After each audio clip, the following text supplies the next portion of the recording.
touching on the top prop bets in the NBA today. All right, so looking at the board for today, it is one in which we are getting fantasy scores. Obviously, I'm putting this video out a little bit later than I had been kind of the past 3 days. That's because the board this morning was pretty bad, okay? If we were making bets this morning, would have been forcing them, really just making bets to make bets. Right now, we do have a few good ones that are standing out, and really just one kind of fantasy score one, NBA-wise. Now, I do want to start out with one or like 3 NHL bets just to start out with.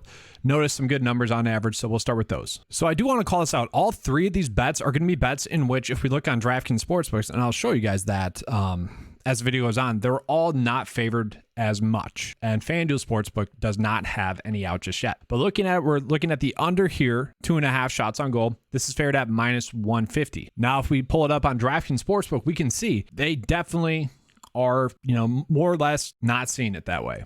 Okay, minus 125 for the under is not preferred. This is one of those situations in which either DraftKings Sportsbook is wrong or the other lines are going to get corrected to make it more of a push. If you guys are NHL fans and you get a good feel for this bet, if it should be the under bet, you can make it. If not, it does seem like we are getting 2 other bets that are a little bit better. So looking at Barrett Hayden, under 2.5 shots on goal here. This is set on average at minus 152. And guys, it does feel good to finally be getting some favorable odd bets. So if we were to take out the juice on just looking at the average odds, once again, it's at minus 152 for the under. The over is set at plus 110 on average. If we take out the juice, this has about a 56% chance for the under to hit. Pretty good odds. Now, if we pull it on a DK Sportsbook, we can see they are much tighter today, minus 130 there. Okay. And now this next one is going to be the best one that we are getting. I know a lot of people are going to see that, 4 out of the past 5 games hasn't been over. If you guys want to run with that, you can. And so the best one that we are getting on paper would be Brady under 3.5 shots on goal. This line on average is set at minus 157 for the under. And the over is set at plus 117. So taking the juice out, once again, we're getting about a 57% chance for this one to hit. So we got 3 hockey bets that are favorable. Once again, though, if we pull this up on DraftKings Sportsbook, we'll see minus 135. So the best bet that we are getting on paper would be this one hockey-wise. I'm actually curious. Let's go ahead and pull these 3 bets up on Underdog to see if they're available. And this is just another way in which you can kind of validate if a bet's good or not. Like if Underdog takes away a bet, or PrizePicks takes away a bet that's available on Underdog, well, then you kind of know that one of the sports books are saying that that's a nod or a prop that they don't want out there. So that one's 2 out of 3 are available. And then let's check the last one. All 3 of them are still available. So, that's up to you guys if you want to make those. I just, if I see a good line, I want to give you guys that information for you guys to be able to use that how you see fit. Now, the first bet that I actually want to call is going to be an NBA fantasy point prop. Okay.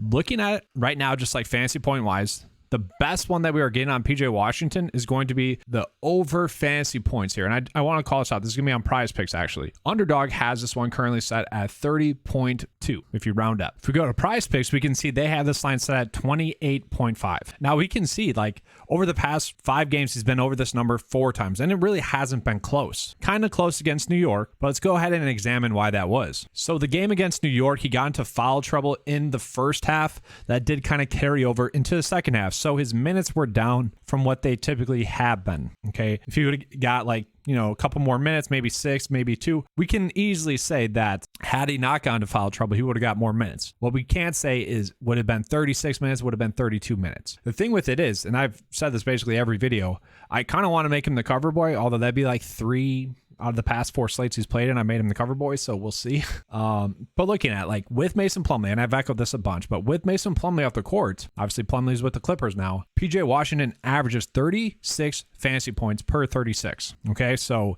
even if he gets 32 minutes, most likely going to get over. So since Mason Plumlee's been gone, he averages about 6.3 more fantasy points per 36. So we want to toss in LaMelo Ball into that as well. Average is basically the same. Okay, his usage actually goes up slightly, and his fantasy points per 36 go down slightly. Kind of strange, right? Typically usage and fantasy points correlate pretty well there. Now, I do want to call this out. The last time against Detroit, that was probably his worst game. 37 minutes, not good. Just terrible game. Game before that, 31 minutes, 29.2 0.25 DraftKings point. And so I believe, let me just check this. I believe this was with Mason Plumlee there. And so yes, that game, Mason Plumlee was still there. Obviously, LaMelo Ball was active. So I don't think that's the best example, although obviously we'd love to see him play well against that team. Now, the biggest question that we have is we need to check out the over and under for this game. All right, this is projected to be a close game, so that is a good thing as well. We shouldn't have to worry about the blowout. And with that game as well, to me, I think he'd be better off if we get news that Jalen Duren is out. Now, he's currently probable. I expect him to play because while we begin a little bit more Bagley defense, we begin a little bit more Wiseman defense. And so that kind of brings up a question for you guys here is like, what do we do with James Wiseman here? Because with Duren expected to play, this prop line does seem too high. And we literally do not have any data going in on this with Jalen Duren on the court, how that would change Wiseman's role at all, but just interesting there. Now, if you guys are like listening to that PJ Washington prop and you don't like it, bet the under on Underdog, right? Like that'd be the move. If you guys are listening to this and you're like, no, I don't really agree with that. I worry about PJ Washington. Bet the under on Underdog. Now, I would say, and let's check the projections here just to make sure. Yeah, so he's also projected to get over that as well.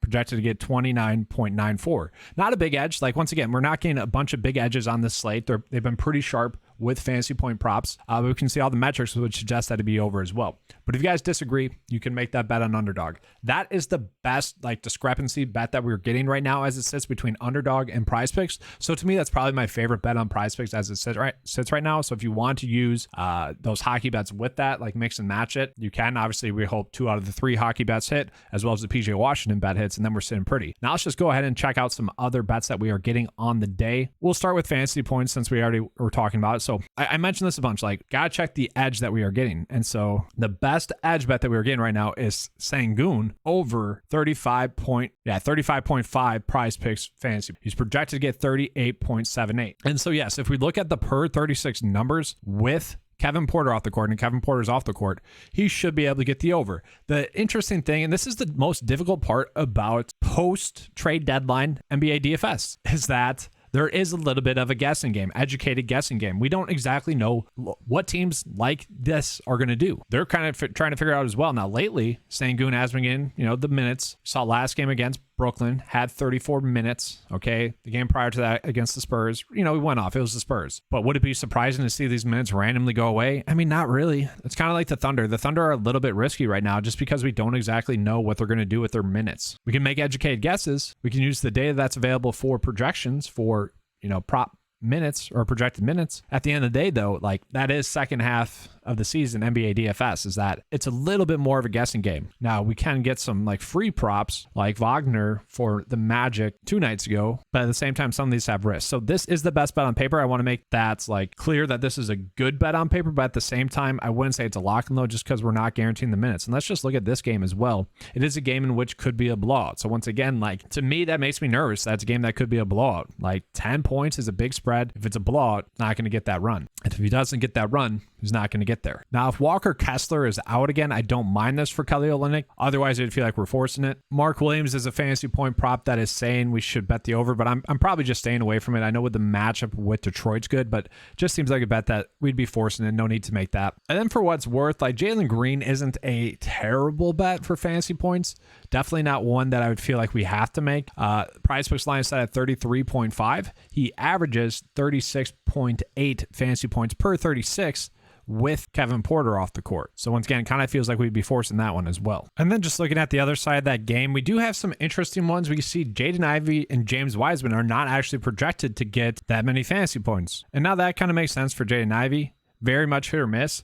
And that's the thing with like James Wiseman. He's projected to get 23 minutes. If he does get 23 minutes, it is tough for him to get there. And so lately he has been, getting a little bit more run, but we can see in games in which he only gets about 24 minutes, not 30 minutes pretty much, he hasn't been able to get the over. Now it is a great matchup against Charlotte. You do expect him to be able to play well against Charlotte. So it's really just how many minutes is he going to get? If he gets 24, probably won't get the over. If he gets more than that, probably will get the over. So if we get news that Duren is going to sit or his minutes are going to be limited, then Wiseman is a decent bet. Now, looking at Jaden Ivey, a lot of people are going to like the fact that the last 2 games he has really went off. I'm not going to say that's wrong either to like that, but he has been someone that really has been very much hit or miss. And that's obviously the case with a young player. Like, That's just going to happen. But to me, this kind of just seems like a prop that's probably right. So not one we'd be, really going out of our way to chase as well. So now I do just want to bring up kind of the Brooklyn situation that's going on right now. They're going to be without Nick Claxton. They're going to be without Spencer Dinwiddie. They're going to be without Cam Johnson, Royce O'Neal, and obviously Ben Simmons. So the question is, what do we do with Mikal Bridges? And so the answer to that question is,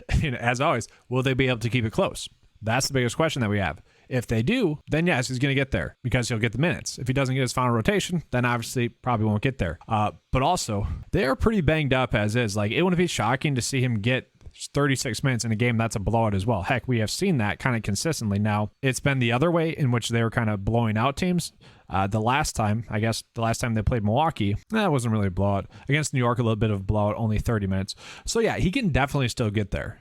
Either way, I wish we were getting some per 36 numbers with some of those players out the court, but obviously with a trade, not that many minutes. And then looking at, we're not getting anything for like Cam Thomas or anything like that. He'd probably be the one you'd want to go with if we were getting that. Let's see here. DFS, probably not touching him either. Although if it does stay close, he'd be part of the reason why I think as well. And so just as an FYI, the projected starting lineup for that team is going to be Sumner, Bridges, Harris, DFS, and then also Noel. And on the flip side of that, it almost wouldn't be shocking to see Drew and Giannis sit tonight, just given the fact that Brooklyn is so banged up. If that were to happen, then we would see Brook be way too low. And heck, I would almost suggest that he is still too low regardless, because obviously he's going to be going against Nerlens Noel, right? Like, that's what we want, all right? So either way, he could still get there. But obviously in the game that's projected to be a blowout, we don't like that as much. And actually, let's just go ahead and look at his NBA first half prop fantasy score, because that'd probably be the way you could go with. Obviously, a 12-point game. Once again, I only like to bet the first half props when the game is projected to be a blowout, because, well, if it is a blowout, then it's because of players like, Brook Lopez going off and whatnot. And so, yeah, that'd probably be the approach I would go with. If you are trying to kind of chase the good matchup with Nerlens Noel projected to start at center, then like Brook Lopez isn't terrible. At the same time, like Giannis would probably go off, but the encouraging, I guess the thing that would make this bet better would be the possibility that Giannis and Drew could sit. I expect them to play. At the same time, it wouldn't be shocking to see them sit, just simply given the fact that it is a soft matchup. They are projected to win by a lot, and they could probably still win with Chris, with Brook, with those players as well. That could almost be like a risk-reward stack that you run out as well. Like Chris, fantasy points, Brook fantasy points, and then do Bridges as well, and maybe another Nets player, hoping that Drew and Giannis sit, because obviously if they both sit, then the game would be a little bit closer. It's a little bit too risky for me, but if you guys had that idea, had that thought, I wouldn't talk you out of it. And I don't know, I feel like this is too low for Mitchell Robinson. I know he let us down last game, but he is getting a decent amount of minutes. And so it just seems like it's too low for him, because he has been getting more minutes lately. And obviously 4 of the past 5 games, he's gone the over fantasy points here. Not a terrible matchup, like one that you would really stay away from. I could see betting the over there as well. So, and then shifting away from the fantasy props, like looking at it, guys, we aren't getting that many great over and under props really, just across the board. Like anyone that would be making here does feel like we'd be pretty much forcing it. Like Tyrese Halliburton, I guess, is an okay one. Over points, projecting it over that by 2.9. He does have that matchup in which obviously they're favored to win. That could be one in which you are doing a first half prop bet if you guys want to go that route. Then also Jalen Green, points and rebounds, favored the over there at minus 123. If you look at his per 36 numbers with Kevin Porter off the court, does average 26 points and 3.5 rebounds. And so not a terrible one. Let's see the minutes he's projected to get, 34. So yeah, if he does get 34 minutes, that's a pretty good one. And we can see kind of all the metrics that we use would suggest that he would be able to get that over. So not a terrible one as well. Just we're not getting the best odds on those two. Obviously, the stronger the odds, kind of the stronger the likelihood for those bets to hit. Same thing with Kelly Olynyk. He's got some favorable ones. I'm very curious as to the Wagner props that we're going to get as well for Orlando, because Wendell Carter is still out, and he's been a strong point per minute player this whole season. And we look at his last 2 games, really been excelling there. So I'm very curious as to if we're going to get a good line here as well. But yeah, looking at guys, like everything kind of feels like we'd be forcing it, like nothing really good in terms of prop lines that we're getting. So to me, my favorite bet is going to be PJ Washington over fantasy points. And then you guys compare it with any of the props that you felt were good props as well. That one to me is kind of a standout one, okay? And, I told my Mitchell Robinson as well, but the rest of them are all just solid ones. Like I could go with Mitchell Robinson. We could do the Brook Lopez first half fantasy points. I don't mind that. We could use the hockey bets that I mentioned. The data thinks Wiseman under fantasy points, although I don't really trust that. Sengun it likes for the over as well. Also don't really trust that. So yes, we have some good bets on paper, but also to me, it kind of feels like we're forcing them other than the PJ Washington prop. But that's all for today's video. Hopefully you guys enjoyed it. If you did, you know what to do. Give a like and subscribe. We'll see if I'll do an afternoon video. As it says right now, I don't really know how many more updates we're going to get. Obviously, I did this video in the afternoon-ish, early morning or late afternoon, late morning, early afternoon. So we'll see. But that's all. Hopefully you guys enjoyed it. If you did, give a like and subscribe. Let's have a good slate. And as always, let's keep cashing.